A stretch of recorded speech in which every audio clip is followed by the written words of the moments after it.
Eng ko'p ayollarda uchraydigan nevrologik kasallik haqida gaplashamiz. Kasallikning simptomlari: stress holatda yoki asabiylashganda tanada uvush kuzatilishi, nafas ritmining buzilishi, nafas yetmaganday his, yarim chala nafas olayotganday o'pkaning havoga to'yinmayotganligi, asabiylashganda titroq bo'lishi bu yuqoridagi nevrologik kasallikning belgilari hisoblanadi. Endi bu kasallik qaysi paytda va kimlarda uchraydi?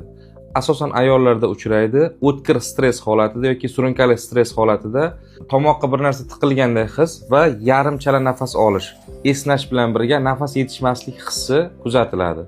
Agar stress o'tkir bo'lsa, bemorda tirishish holatlari, ya'ni barmoqlar yopilib qolayotganday, tananing bir tarafida uvush kuzatilayotganday simptomlar paydo bo'ladi.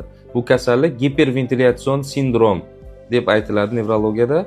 Bu kasallik bilan hozirgi kunda ko'plab bemorlar murojaat qilmoqda.